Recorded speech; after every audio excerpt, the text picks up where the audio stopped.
Good afternoon and welcome to today's webinar on atomization improvements for additive manufacturing applications, sponsored by Praxair Surface Technologies and hosted by 3D Metal Printing Magazine. My name is Brad Coogan. I'm the editorial director at 3D Metal Printing, and I'm pleased to serve as your moderator for today's session. Before we get started, just a quick note about today's GoToMeeting session. It is being recorded for archiving. The recorded event will be posted to our website within the next few days.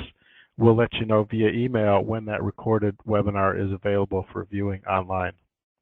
Also, I need to let you know that all the participants in this webinar are in listen-only mode.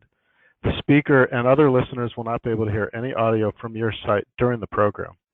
However, you do have the ability to communicate with us throughout the program by submitting your questions and comments using the question box, which is located in that right-hand control panel on your GoToMeeting screen. Simply type your question to an organizer as selected from the drop-down menu, and we'll pose your question to the presenter. You'll also use that same question panel to ask questions of our speakers at the end of the presentation. So now it's time to begin today's webinar on new atomization techniques and how they promise to improve the quality of 3D printed metal parts. Our speaker on this important topic is Joel Reichen. Joel is the powder plant manager at Praxair Surface Technologies. Joel has a PhD from Iowa State University in material science and engineering and specializes in the production of metal powders. He has published more than 30 articles and has authored 2 patents in the field of gas atomization of liquid metals. So please welcome Joel Reichen. Thank you, Brad, and good afternoon to all the attendees who have called in. Thank you for your participation. As I move through these slides, we're going to make it fairly open to questions along the way. Please submit those questions to Brad, and I'd be happy to answer your questions as we're walking through this presentation. The goal of this presentation is to give you an overview of atomization techniques, how they're used for additive manufacturing products, and then how do we improve that along the way. So it is meant to be informative, and hopefully you do have questions along the way. So we're going to jump right in here. And first, I'm the powder plant manager here in our Indianapolis facility. This facility operates about 11 manufacturing cells and is in a large facility over 300,000 square feet. We've been making powders in excess of 50 years. What we specialize in is all types of powders, chemistry, shapes, sizes, and the facility is really broken down into 3 divisions. Those divisions are going to be metallics that come from our gas-atomizers, and then our carbide division, which can be spray agglomerated, centered and crushed, and other types and varieties, and also oxide. So most of these are going to be spray agglomerated, fully dense and crushed, or some version thereof. We can modify all kinds of chemistries, and we'll get into that more in particular as we are in more specific nature as we move forward. So looking at the evolution of metal powders for additive manufacturing, really our business started in thermal spray equipment back in the 1950s. As that really evolved into coating services, there was a need for us to produce our own powders. This was meant for a competitive advantage. This was also meant to be a partnership with a lot of our customers, in particular customers in the aerospace marketplace. So they would come to us with challenges to develop new custom alloys that they could use for wear coatings and other types of coatings, corrosion resistance, and whatever they really need. We would work with them with our engineers and then come up with a process to produce those powders. When we started to look at our gas atomizers, we really expanded those gas atomizers in the 90s and early 2000s to meet the growing demand of thermal spray. Along the way, we found out that we could make a very spherical, highly dense powder and control the chemistry very well when it came to complex thermal spray alloys. That really was the base of our powder plant, and so having that core understanding of how to make powders made it a natural or easy migration into the additive manufacturing world. We maintain a clear understanding of how to make powders and how to engineer equipment to really maximize the yield and high quality that our customers demand from us today for additive manufactured powders. So now that we know that really this technology, our powder plant, was evolved from the thermal spray business to the manufacturing of additive manufacturing powders, we wanted to talk a little bit about the metal powder characteristics for additive manufacturing. Of course, when we work with our customers, we get a lot of feedback. And one of the key characteristics that they're interested in is to make sure that the powder flows well. When we look at the flowability of powder, we always want to think about particle-to-particle friction. And so as the particle shape changes from spherical to irregular or faceted, you create more point contacts that can create increased amount of friction, which prevents the powders from sliding past each other. That can disrupt the flow. And so our customers want us to work together with them to understand how do we change the atomization characteristics and how do we change the physics of our atomization process to create more of a spherical morphology and eliminate surface defects. When you look at literature and read about powders, you'll hear things like satellite particles, which physically means a smaller particle essentially welded to a larger particle, looking like a satellite that's really frozen in place. It can also have dimples on the surface and irregular shapes. A lot of that comes back to how you're atomizing, the ratio of gas, that is, think of it as pounds of gas per minute versus pounds of liquid metal per minute. As we modify that, we can change the surface characteristics, we can change the surface the particle morphology, and we really specialize in that. So if we pour the metal hotter, we can maintain more spherical powders. If we control the recirculation of fine powders, we can prevent certain satellite fractions from rising up. And in doing so, we can really create great flowability. And that's what we're looking for in additive manufacturing. When we think about the size with our customers, those size ranges really change depending on the additive manufacturing or 3D printing equipment. So we work with a multitude of customers as well as equipment suppliers to maximize to understand what that yield needs to be and then maximize that yield for our customers. Maximizing the yield allows us to drive down cost, and it allows us to increase our volume. And we're seeing both of those play a key role as this market grows. When we talk about size, we always have to think about what happens to those powders that aren't in that size range. And I'm going to touch base on that as we move through this presentation. But in general, when we talk about size, we want to make sure we can control it well in terms of standard deviation, so we have less loss in terms of yield. We want to also make sure that it's repeatable. And I'm going to touch base on that when it comes to really our focus on productivity and repeatability in this plant, and how those are key metrics that you should be looking for when it comes to atomization technology. It's how repeatable of this type of technology is it? Or how repeatable can this technology be? So when you focus on size, in general, the laser powder bed technology requires a size range of less than 45 microns or 325 mesh, for those of you that are more familiar with mesh. It's very difficult to make that powder. Okay, it requires a clear understanding of supersonic gas structures. You also have to be able to handle liquid metal, and in the next slide we'll show some example of that. The next feature there is going to be, how do we control this? How do we control the chemistry when we melt?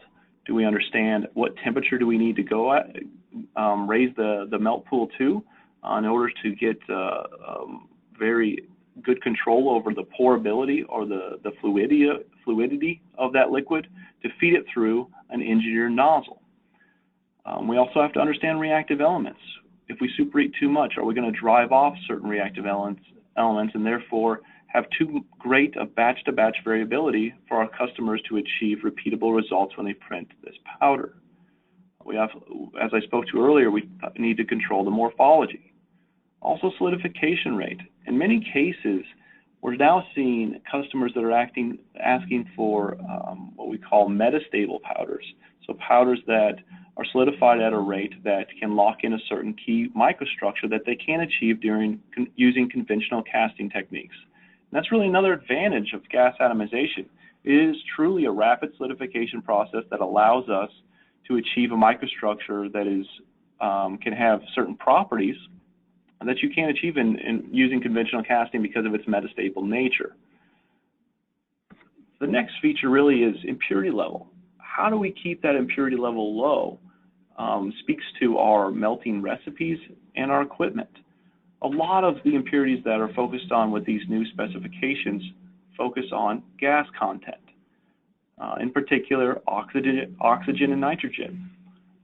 That gas content is derived from the atmosphere in which you melt under. It's derived from the raw material that you feed into your atomizer, as well as the reactivity of that liquid with the crucible that's holding the liquid, as well as the nozzle that you're pouring through. You have to make sure that there's compatibility with everything to make sure that you don't pick up these impurities. And so we'll talk about vacuum levels and how are they important, as well as gas purity that you're using to atomize with. Particle voids and satellites are going to be the next question. When we look at particle voids and satellites, as I spoke about, that surface defect concentration can affect flow. And so how do you control that? And we do specialize in making sure we create the optimum gas structure to not only prevent satellites, but to also prevent particle voids. And that has a lot to do with how the liquid is interacting with the gas. And we're going to show some examples of that using high-speed videos, as well as some schematics to talk through the interaction of liquid with high-pressure gas. But in general, this really speaks to the fact that we have to work with our customers, work with the OEMs of this type of equipment, so that we all understand the targets here. We understand really the key characteristics that we need to achieve to make powders, I guess, work at the best level and the most repeatable level with this technology. So moving to the next slide, this is going to be slide number 5, and we're talking about the principles of fine powder production. I'm going to start to use the mouse now so that you can follow along. When we talk about the principles of fine powder production, you have to understand that there's 2 steps to make this type of powder. Step number 1 is primary atomization. That is, once you've created a liquid pool, you've superheated that liquid pot to an ideal temperature to achieve flowability and fluidity to make it to be able to transfer it through the nozzle. That liquid is now going to interact with the high pressure gas. So in general, we don't care how big your atomizer is. Melting capacity is something that we can scale up with basic chemical and mechanical engineering. The key part of gas atomization all lies within the knowledge base of understanding how to transfer that liquid through a nozzle, and then how to feed that liquid into a pre-engineered gas structure. That gas structure and the characteristics of that gas structure take many years to understand and develop the optimum gas structure to yield the correct droplet distribution for additive manufacturing. So as we feed the liquid through this nozzle, that liquid, as I move down to these figures below, that liquid's either going to free fall a given distance and then interact with the gas structure. In doing so, the gas loses a lot of its momentum, and so and therefore has less velocity when it strikes the liquid. And so you can think of it as the energy transfer is cut down by about an order of magnitude, and this process creates large droplets. So the only process taken advantage of here is really primary atomization, but very little, if any, secondary atomization, and that's where you make your fine powders, the powders that are less than 45 microns in diameter, or again, 325 mesh. When we go back to the schematic up here that was published by Uno back in 1989, really shows that as the liquid interacts with the gas structure, you can create a recirculation zone, and this is due to the high pressure gas zone that lies below the Mach disk. And I'll show a schematic of that on the next page to better clarify what that means. But in general, the liquid is forced across what we call the landing of the nozzle. It has been sheared by this high velocity gas and broken into these primary droplets.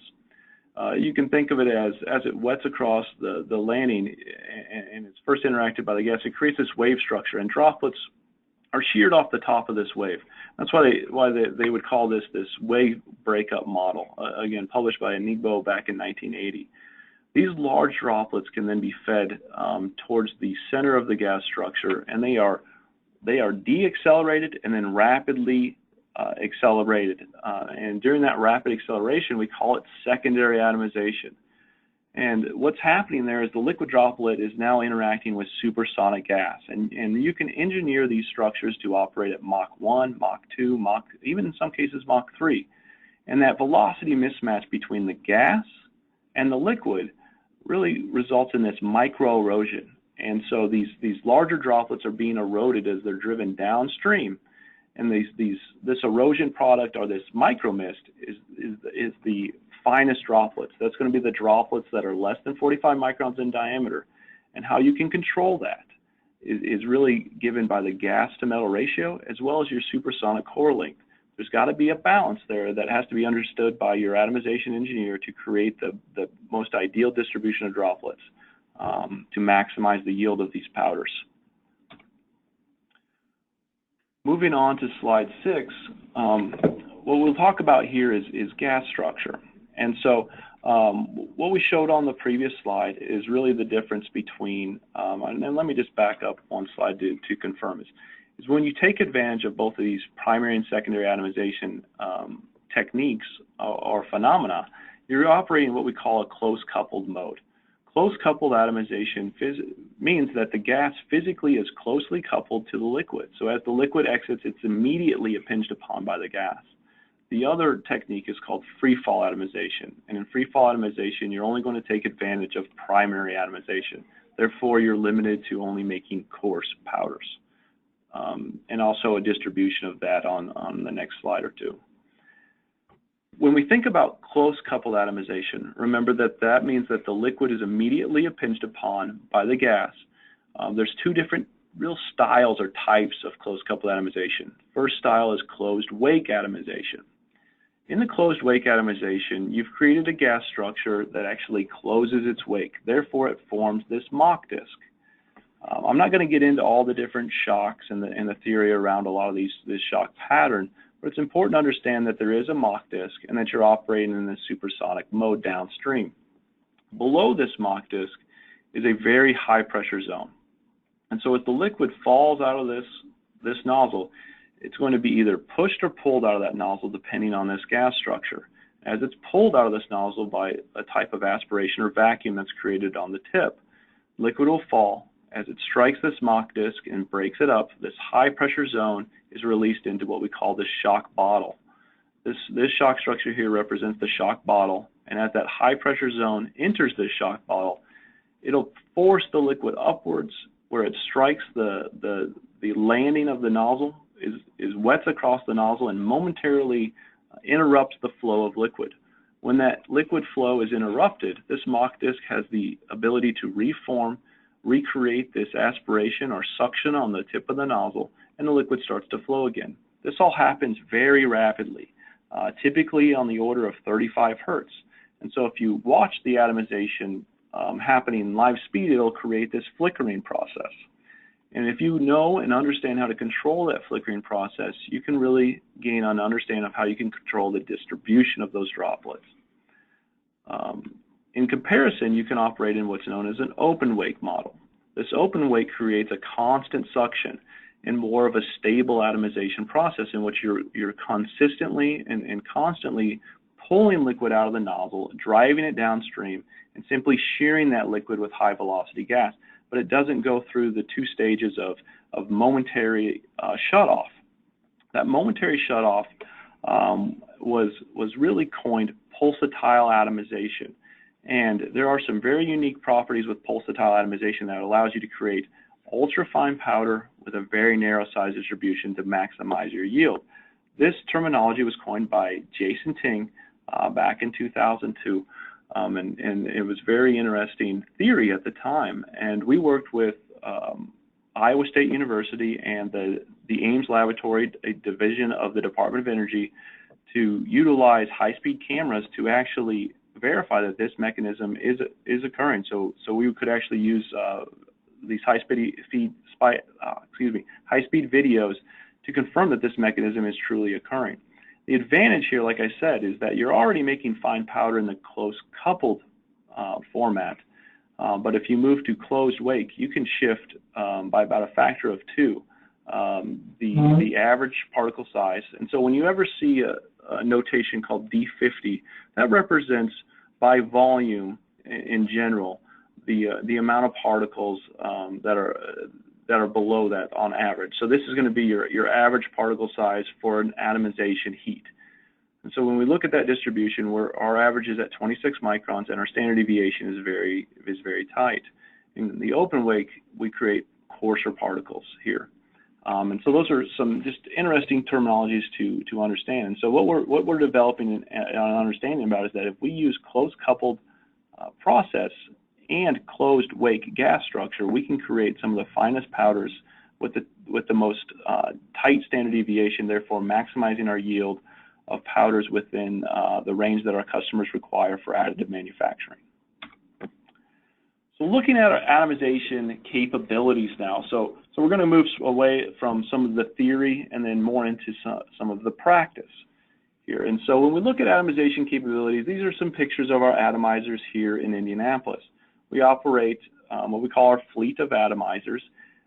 We have 5 installed within the plant. We have 3 large atomizers that can melt up to 4,000 pounds per heat, and there is really some optimized technology around productivity that allow these systems to run all day, every day, and that's key to our massive throughput that we see here in the plant.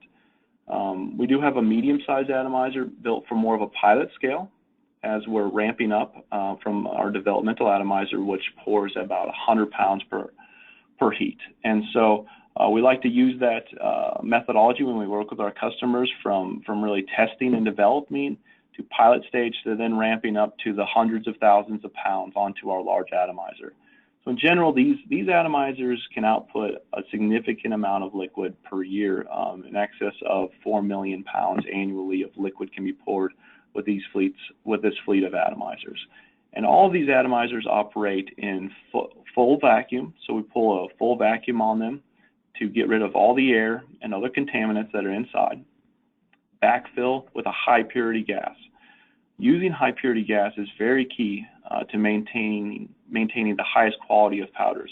So it reduces slag, therefore you can control your chemistry much more closely than melting in air. It also allows you to prevent oxidation during the atomization process. We use this technology for titanium-based, nickel-based, cobalt-based, and iron-based powders every day in this plant. Hey, Joel, can I ask you a question here from one of the attendees? Sure. So he says, can the process be used to generate powders from other materials such as silica? So to make more of a refractory type powder, Brad, I'm a little confused by the question. So maybe Michael can, yes. Well, maybe Michael can rephrase with more detail. Let me ask you one other question, and then I'll let you go ahead. So with all the improvements, this is a question from the audience. With all the improvements, what's the yield of fine powder with particle size less than 45 microns? And then the follow-up question. So what's the yield of fine powder with particle size less than 45 microns? And the second question is, theoretically, I can see the yield of fine powder could be around 70%. So why is the current rate so low? So what I can say there is that when we look at yields, of course, they're going to be optimized based on our customers' requirements. One of the keys is not to push the particle size too fine, because we do understand with additive there's typically what we call the bottom cut, so the lowest amount of particle size range that they'll accept in these machines. And typically that's between 10 and 20 microns, somewhere in there, and on average around 16 microns. And then we want to control the upper end of that size range distribution, which could be about 53 to 45 micron range. And so if we think about it holistically, on average, we're going to look at trying to maximize a yield of 45 on 16. We don't typically disclose our yields per se, but we do have some experimental data out there that we're willing to show that with this type of technology, you can maintain yields around 70% within that range if you know what you're doing and if you've engineered it correctly. And the key then is to maximize your repeatability. Use productivity tools.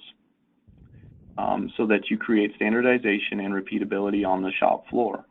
That's something that I can't tell you enough, that without a solid productivity program and quality program, repeatability is difficult with these large pieces of equipment. And so again, if you back up, you have to engineer it correctly. You can then maximize your yields. When you think of about 70% yield, that is far beyond what others can achieve with different types of technology. So I would bet that close coupled closed wake atomization is really the most optimum method to be used to create additive manufacturing powders. I hope that answered the question, Brad. We'll find out if there's a follow-up question. Okay. All right, so go ahead. So when we look at AM metal powder atomization process, we want to break it down into several components. Batch, batch process, we want to look at elemental versus ingot. You want to select your raw material input stock so that it's most ideal for what the customer needs. So starting for elemental or pre-alloyed powder, ingot, as well as revert powder. So powder that can be remelted after atomized is another option that we can take advantage of. When we talk about melting, we want to be able to melt this powder in vacuum. So that drives out, as I said, all the air, and instead of using a blanket material, which means blanket simply means you're melting in air, but you're basically using a cover gas like argon to prevent the metal within the pot from oxidizing during the process. Pouring, we take advantage of tilt pouring rather, because really you can control the flowability of the liquid metal during the process much more in a much more controlled manner. And in controlling your metal flow rate really leads you to controlling your gas to metal ratio, which will yield the highest quality powder as you move forward. When we atomize then, we want to look at the metal stream droplets. When we talk about this, we want to look at gas. What gas are we going to select? When we look at the gas that we're selecting, it can be argon or nitrogen. In some cases, it can be air or water. And so when we look at that, when you use argon, you can create highly spherical droplets that maintain a very spherical nature. When you choose something like nitrogen, you're going to pick up a lot of nitrogen along the way. And some people use water. Water actually solidifies the liquid too quickly and doesn't allow it time to spheridize as it free falls through the chamber. And so you got to think of it as when you start with liquid and it's falling downward, you're allowing physics, that is surface tension, to create a spherical droplet. And then you want that droplet to freeze. If you freeze it too quickly, it can actually be irregular and therefore not flow very well within these additive machines. And as I mentioned before and talked about, we do maintain a close coupled technology.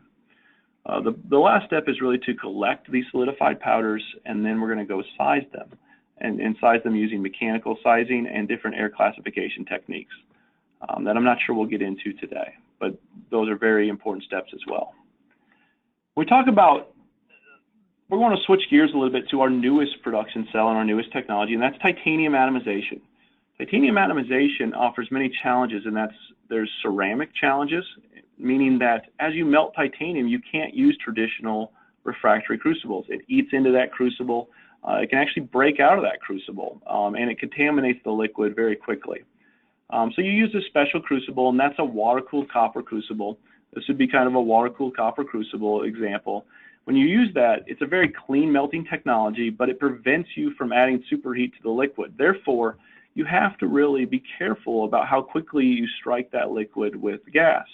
If you don't add enough superheats, for example, down here, and you use the close coupled technology, you're going to freeze that liquid out right away. And that's what we call nozzle freeze-ups. And then you have to start over. You have to go in, remove the metal, reload it. It becomes quite a pain and very low productivity. What Praxair developed and operates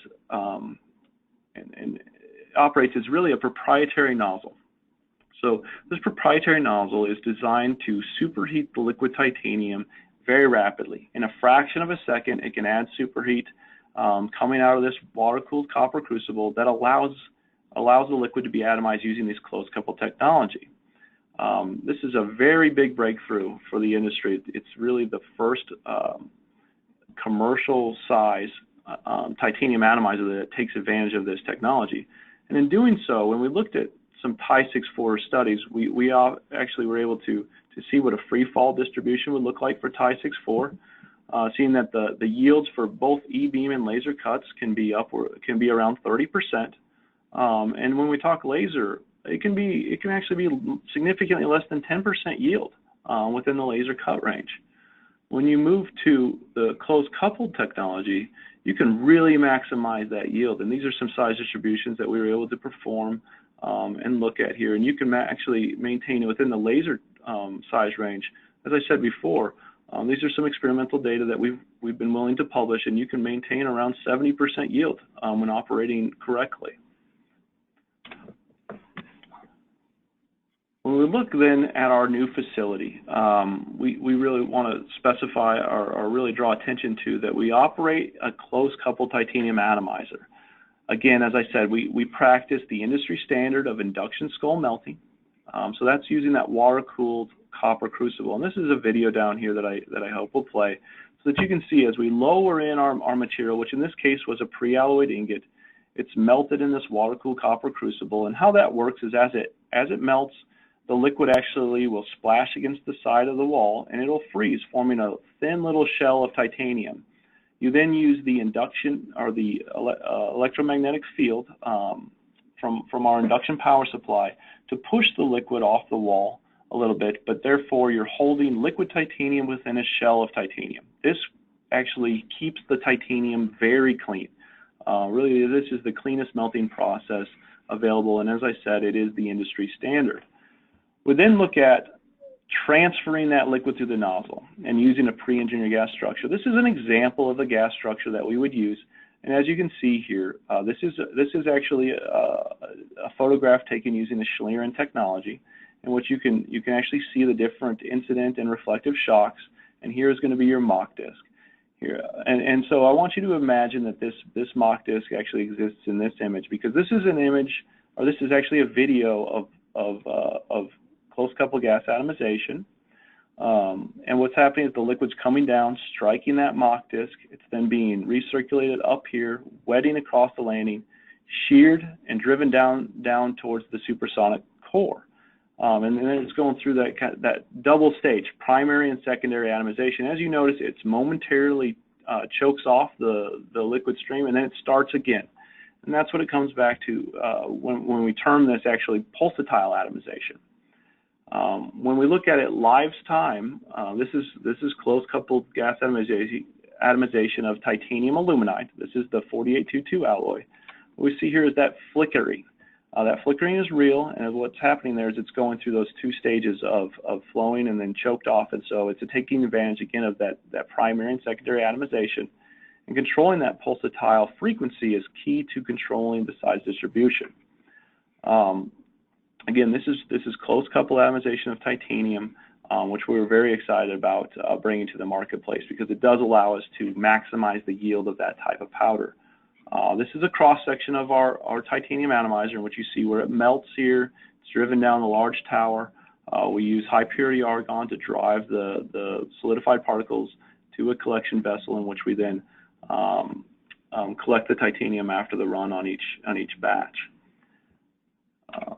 Moving forward, we have some of the benefits here we want to talk about is superior economics. When you can take advantage of a system like this, you can move to large batch size. Superior yields and really high throughput. Throughput that allows you to melt and pour several 100,000 pounds of liquid titanium annually. This also offers you the flexibility to melt a lot of different variations of titanium, whether it's Ti-64, Aluminide, or other custom alloys that's created from different type of elemental raw material. Processing titanium also offers unique safety challenges. You have to understand how to handle that titanium, mostly under a cover gas or using specialized equipment to keep it under argon, or you need to passivate that powder in situ. Therefore, you actually have the ability to coat those particles with a native film of nanometric oxide to prevent them from oxidizing when they're then at first exposed to air. That prevents them from heating up in air and prevents what we call thermal runaway if they do burn when first exposed to air.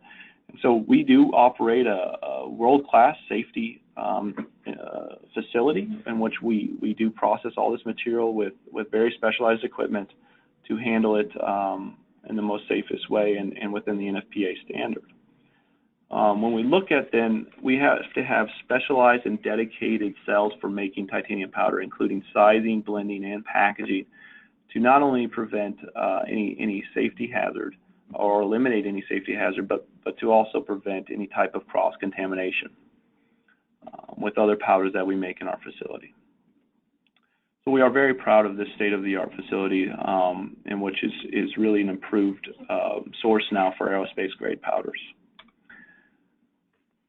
Part of our new titanium atomizer led to a partnership between Praxair and Buffalo Works, which is a division of EWI. When we look at this partnership, we're really excited about it because we could take some of our titanium powders, in particular titanium aluminide and Ti-64, and partner with EWI and Buffalo Manufacturing Works to develop print parameters. These print parameters can then be used with our customers. We can supply them to our customer base to really use our powder, drop it in, and start to print right away. What this allows is it cuts down on the development time. So when we're able to partner with people or with divisions or entities like Buffalo Manufacturing Works, it allows us to create these parameters that's perfect for our powder. So we can supply powder to the customers and the parameters to our customers so that they can start printing right away. And we can optimize those parameters so that we can improve build times, build part density, and build and really and try different geometries. And some of these geometries were actually brought to us by our customers as a proof of concept. So can our powder be used to make these geometries moving forward? And so this is a very exciting partnership that we continue to work on today, and we do think it's a natural progression from powder to parts to commercialization, and we're excited to be part of it. We also operate on campus here our own additive manufacturing laboratory, and we offer this service for our customers as well. And so we use this laboratory, or we leverage this laboratory with our specialized atomization equipment. As I spoke to earlier, we do have a developmental atomizer that can produce smaller batches of gas-atomized powders in custom chemistries. And so we can create, with our customers, a design of experiments to look at a variation of particle size ranges and chemistries. And in general, looking back over the last 12 months, we've probably made more than 2,000 custom alloys in this powder plant that can be then used in this type of equipment to really develop a most ideal alloy for printing. What we see, and we've done some case studies here that we've presented in the literature, is that there are easy to weld alloys that are available for additive manufacturing, and then there's very difficult alloys that have unique mechanical properties, but we don't have the print parameters available to really ramp that up and commercialize it quickly. And what we find out is that if we zero in on the key elements in there that are preventing these alloys from being printed, or in some cases resulting in cracks within the printed part, if we can figure that out with our customers, then we are able to actually scale up from our developmental atomizer to our pilot scale and then all the way to production scale. We've had great success there, moving from pouring 50 pounds all the way up to several thousand pounds of this material that is now being printed. And we were able to solve a key problem for several of our customers using our developmental technology. So again, this laboratory is really exciting for us, in which we can not only develop alloys specific for additive manufacturing, but also optimize the process and how they're printed, and really use that to our advantage in making the best and most ideal powder for additive manufacturing. We're always excited to partner with outside businesses and certainly customers to maximize the effectiveness of this additive manufacturing lab. Another exciting part of our powder plant is that we're able to research and evaluate a key economic issue with additive manufacturing, and that is, what do you do with the powder that you're not printing? So that powder that you've loaded your machine with powder, you print your parts, and after the fact, you're left over with a significant amount of powder. Is that powder waste? Can you recycle it? Can you reuse it? These are a lot of questions that we're getting from our customers. And so we're able to go into our laboratory and run a very well thought out design of experiments in which we printed a material. In this case, it was Hastex, and we printed it 10 times. And so we essentially were making these unique tensile bars. We were taking the leftover powder, putting it back in the machine and printing again. So we made a series of 10 lots of powder, or 10 lots of parts from the same initial batch of powder. We then evaluated those parts using mechanical testing, and we saw really no drop-off in mechanical properties. And so the question is when is the powder out of its life? And can we reinvigorate that powder or recharge that powder using our powder plant in terms of, do we mix that used powder back in with virgin material to extend its life? How has the flow changed with time? How does the chemistry deviate? These are things that we still need to develop. It's very exciting for our customer because it allows them to really understand the limitation and understand what will they sacrifice given the long term, and it allows them to really study their powder specification and understand, can they increase the particle size distribution range within their original specification. And so we do think that this is going to be a key component to large volume production of additive manufacturing, and we are actively in this space. We're very active in this space, trying to find solutions for some of our key customers. That's for sure. But again, another way to take advantage of this synergy between our additive laboratory and our powder production facility. So with that, I really wanted to wrap up and allow time for questions at the end here. But when we think about Praxair, we want to understand that we do have a base of really a great volume of understanding when it comes to engineering gas atomizers and engineering structure. But that's one thing I want you to remember, is that when it comes to atomization, you really have to understand, how do you transfer that liquid metal through a nozzle and then interact that liquid with a pre-engineered gas structure. Those two things are very germane to the success of atomization and to the success and yield of powder for additive manufacturing. So we take advantage of key pieces of technology. In many cases, it's proprietary technology that we've developed and we produce internally. And we do have a plethora of experience of gas atomization, well over 50 years of understanding how to deal with gas, and we do lean on our parent company, which is Praxair, the gas company, which is one of the largest suppliers of industrial gas in the market today. And that synergistic relationship has been very beneficial as we expand into this new market. So with that, I'll open it up for questions, and I do thank you for your time.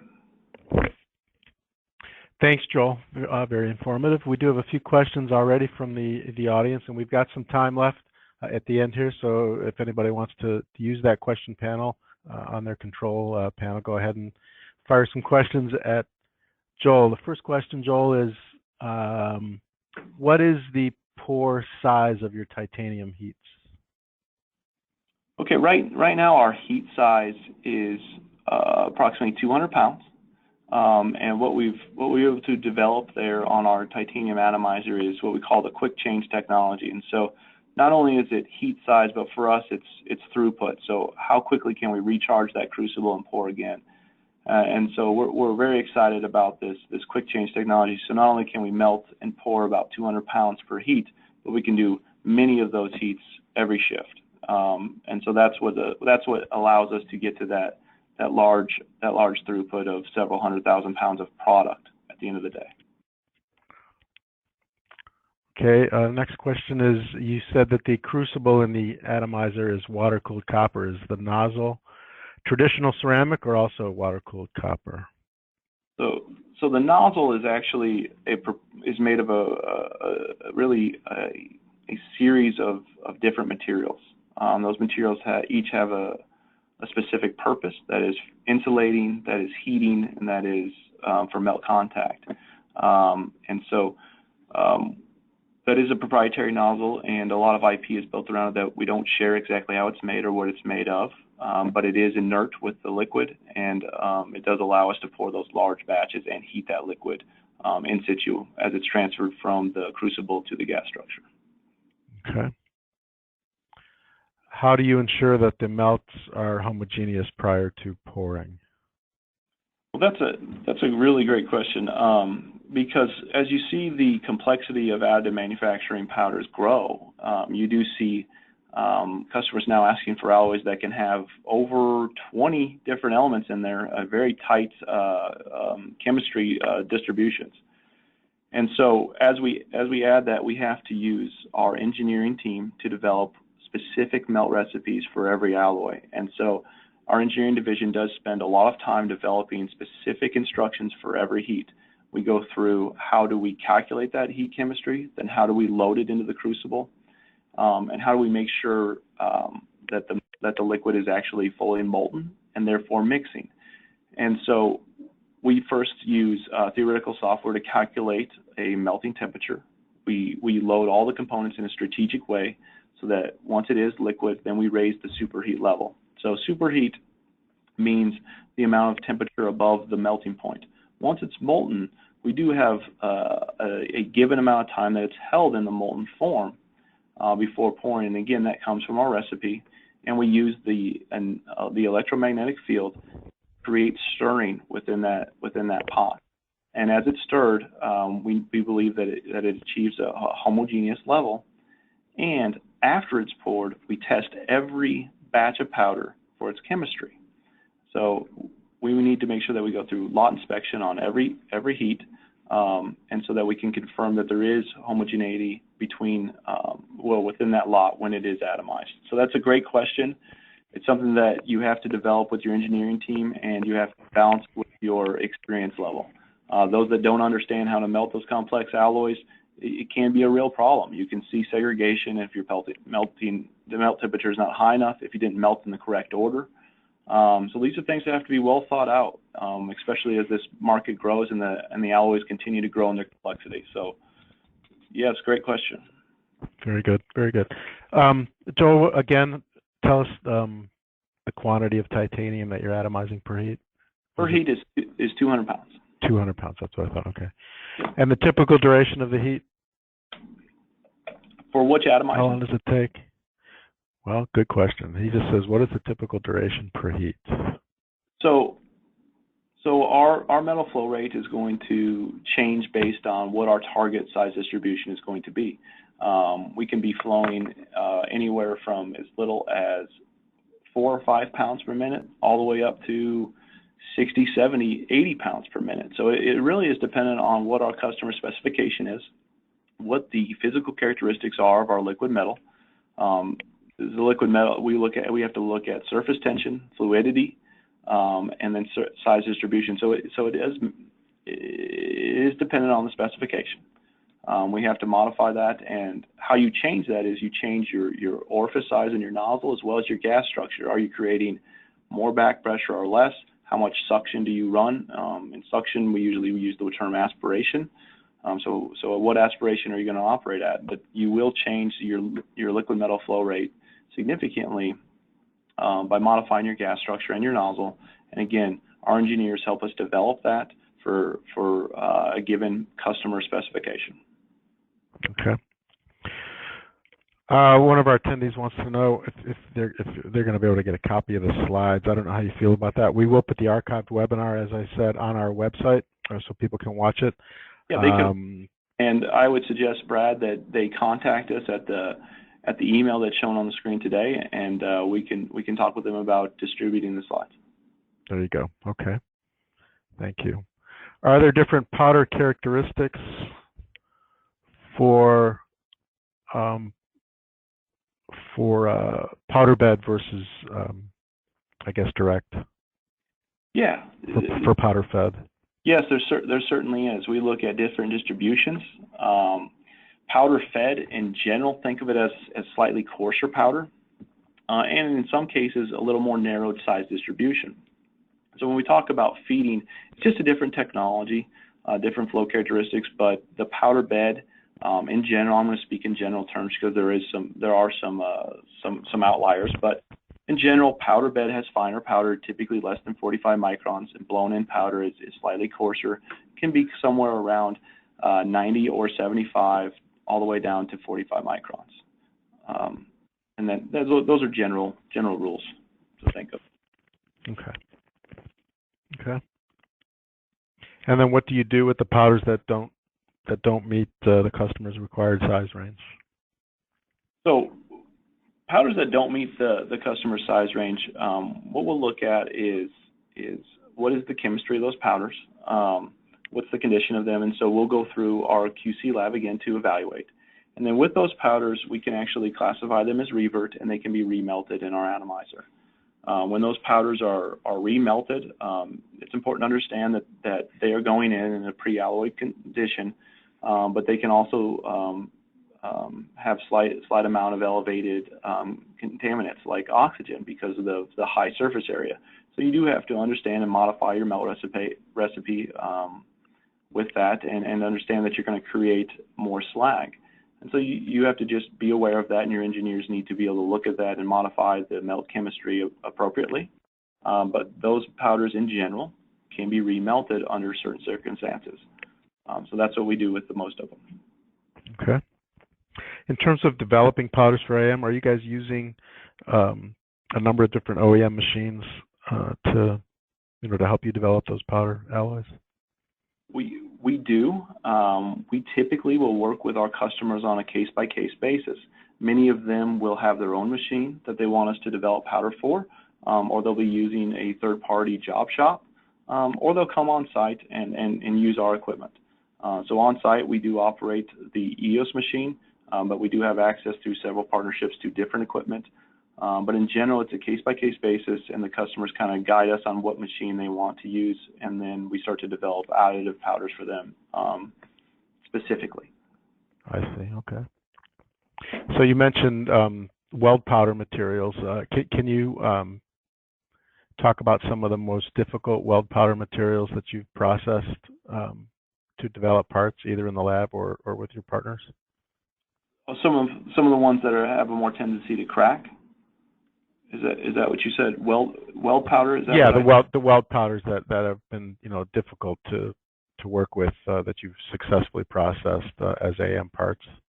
Sure. And in many cases you see difficulties with HASTEX. We're seeing that across the board, as well as some others, maybe Haynes 230, and then a lot of them actually are coming to us with proprietary alloys, maybe a derivative of HASTEX, and then they're working with us to make them a series of alloys in which we're slightly tweaking the chemistry, printing them to give them feedback on the most ideal powders and the most ideal mechanical properties accompanied with those chemistry.